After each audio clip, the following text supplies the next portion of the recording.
Ayan. Alam mo ba, minsan maliit na detalye lang pero game changer agad sa itsura mo. Ito ang ZC 2 Tips Eyebrow Pencil. Legit na smudge proof at waterproof. Totoo. Kaya kahit pawis ka or naulan, hindi ka mapapahiya. Try mong gamitin kung gusto mo ng kilay na long-lasting, natural at smooth tingnan. Meron siyang 0.05 mm ultra fine tip kaya naman super precise. Walang fork-fork na effect. Parang natural strands lang ng hair mo. Try mong gamitin lalo na kung bet mong ma-achieve yung on-flick na kilay na hindi OA. Totoo. Ang cool pa dahil mabilis mag-set, parang quick film formation kaya hindi mo na kailangang ulit-ulitin pa. Gentle pa ang kulay kaya skin-friendly, hindi harsh gamitin. By the way, nag-test din pala ako sa kamay ko para check kung may allergy. Nag-test na ako kanina and after 1 hour wala namang nangyari sa balat ko. Pero bago mo itry sa kilay mo, itry mo din muna sa balat mo. Siyempre, papakita ko rin sa inyo kung gaano kaganda ito.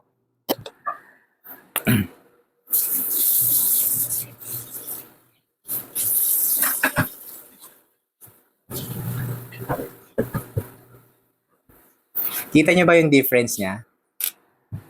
Ilalagay natin isa.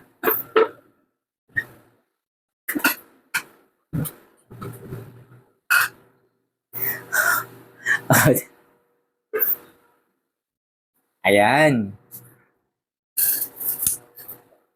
O di ba napakasimple lang. Kaya naman i-try mo na ang ZC 2 Tips Eyebrow Pencil na ito. Paano ka ba naman makakabili? Huwag ka mag-alala dahil nilagay ko to sa aking yellow basket. Basta mag-follow ka muna sa akin. Mag-subscribe ka, mag-comment ka, mag-heart ka, ilagay mo na rin ako sa iyong favorites at i-share mo na rin. Kaya naman isang tanong ko sa inyo, kung may isang makeup item ka lang na pwede mong gamitin araw-araw, kilay pencil ba or lipstick? I-comment mo nga.